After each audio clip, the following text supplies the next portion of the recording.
हमारे चैनल को अवश्य सब्सक्राइब करें और नए अपडेट्स सबसे पहले पाने। नमस्कार आदाब, इस वक्त हम मौजूद हूँ जनपद जौनपुर के मड़ियाहू तहसील में। आपको बता दें कृषि कानून के 3 काले कानून को वापसी को लेकर कांग्रेस के नेता यहाँ पर उसका विरोध कर रहे हैं। उनसे पूछेंगे क्या मामला था। क्या नाम है सर? श्रीमान जी, हम आपने बहुत सही सवाल उठाया है। आपके चैनल का बहुत बहुत धन्यवाद। हम विरोध तो तब कर रहे थे, आज से 350 दिन पहले हमने विरोध शुरू किया था। लॉकडाउन था, देश घर में था। एक काले कानून चोरी से यानी चोर दरवाजे से लाना चाहते थे, तब से मैं विरोध कर रहा था। हमारे 650 से ज़्यादा किसान शहीद हुए हैं। अभी मंत्री के बेटे ने कुचल करके किसानों को मारा। आज हम कोई विरोध नहीं कर रहे, आज हम खुशियाँ मना रहे हैं। आज देश का किसान प्रसन्न है। आज श्रीमती इंदिरा गांधी जी की जन्म जयंती है, हम मना रहे हैं माल्यार्पण करके। आज हम गुरु नानक देव जी का गुरु पूर्णिमा के अवसर पर उन्हें नमन करते हैं, उन्हें याद करते हैं, उनकी पूर्णिमा मना रहे हैं। हम रानी झांसी लक्ष्मीबाई की पूर्णिमा को, जन्म जयंती को मना रहे हैं। हम प्रसन्नता व्यक्त करते हैं अपने साथियों के साथ कि देश के काले कानून रद्द हुए हैं। मान्यवर, ये तीनों काले कानून देश की सरकार उद्योगपतियों के दबाव में बनाई थी।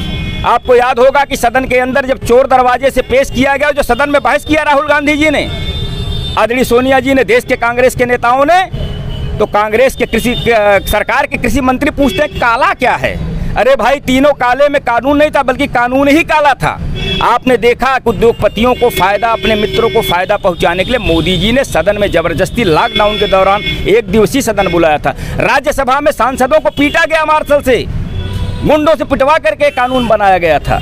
इस कानून का देश भर में विरोध हो रहा था। पंजाब की सरकार पर आरोप लगाया गया कि किसानों को पोषण दे रहे हैं, किसानों के आंदोलन को समर्थन दे रहे हैं। हम गर्व से कहते हैं किसान कांग्रेस देश के किसानों के साथ थी और खड़ी है, और के देश में किसानों पर जहां भी अत्याचार होगा, देश का किसान कांग्रेस खड़ा मिलेगा।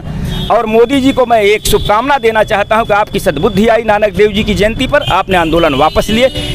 काले कानून पर आपने बात किया, तो पहला उनका कानून जो था वो सीधा सीधा था, हमारी एमएसपी रद्द कर देना। एमएसपी समझ रहे होंगे आप, मिनिमम समर्थन मूल्य। जिस तरह से उद्योगपतियों के पास एमआरपी है, वैसे किसान के पास एमएसपी होती है, जो मंडी में तय होता है। उत्तर प्रदेश के पूर्वांचल में चूंकि मंडी नहीं है, यहाँ का दाम तय करने का अधिकार या तो सरकार के पास है या तो फिर बिचौलियों के पास है, जो आपके यहाँ आकर के खरीदते अभी किसान के ही लड़के होंगे। इस तरह से हमारी एमएसपी छीन रहे थे। दूसरी हमारे जो आंदोलन की बात थी, जो दूसरा काला कानून में काला था, वो ये था कि हमारी पूरी खेती को ठेके पर देना था। ठेकेदार को अधिकार प्राप्त था, वो मुझसे जो चाहता वो खेती कराता। अगर फ़ायदा होता तो खरीदने आता, फ़ायदा ना होता तो भाग जाता।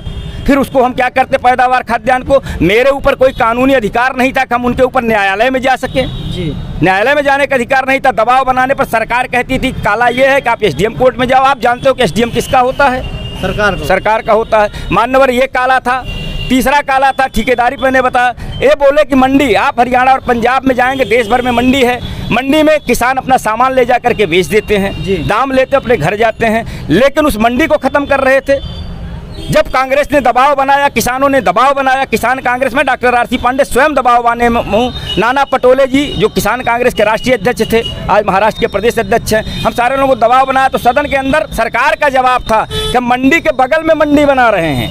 भैया, ये तो देश में वही बात हो गई कि जब पहले से हमारी मंडी थी तो उसके बगल में कौन सी मंडी? आप बोले ट्रेड मंडी है। वो ट्रेड मंडी किसकी होती?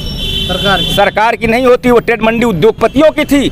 आइए मैं आपको बताता हूँ, मैं सवाल करता हूँ प्रेस के लोगों से, आम जनता से मैंने किया था कि आप बताइए कि काले कानून पहले आए थे या अडानी अंबानी के गोदाम पहले बने थे?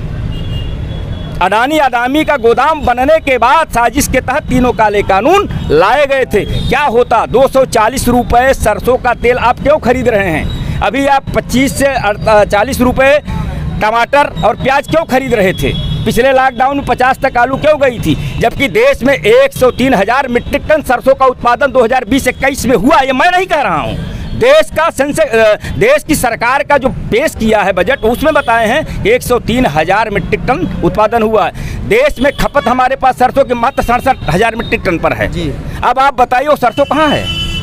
इतनी सरसों कहाँ गई कि देश को 240 रुपये किलो लीटर मट्टी का तेल खरीदना पड़, क्षमा करें, सरसों का तेल खरीदना पड़। देश की सरकार, मोदी की सरकार में लगाने वाला तेल, खाने वाला तेल और दबाने वाला तेल सबका सब महंगा हो चुका है। यह सरकार ही काली है। मैं देश की जनता से मांग करता हूँ आपके चैनल के माध्यम से, जितना जल्दी हो मोदी जी से देश को मुक्त कराइए, योगी जी को उत्तर प्रदेश से मुक्त कराइए। अन्यथा आपने किसानों को कुचलते हुए कैबिनेट मंत्री, गृह मंत्री के गाड़ी से बच्चे ने गाड़ी से दबाते हुए किसानों का दृश्य आपने देखा।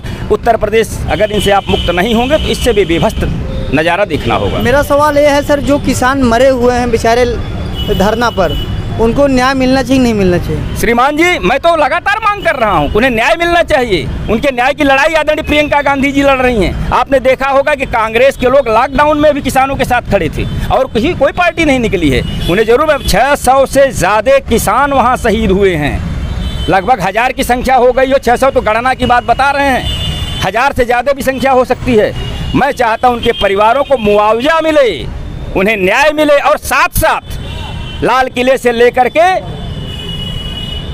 जौनपुर और मडियाहू तक अगर किसानों पर कोई भी मुकदमा आंदोलन का हुआ है तो उसे सरकार से वापस लेने की मांग करता हूं और तत्काल सरकार वापस ले, क्योंकि उनके गलत कानून से विरोध में बेचारे शहीद हुए हैं या उन्होंने कोई आंदोलन किया है। धन्यवाद सर। आज़ाद यादव की रिपोर्ट, जनपद जौनपुर, मडियाहू। जय हिंद, जय भारत।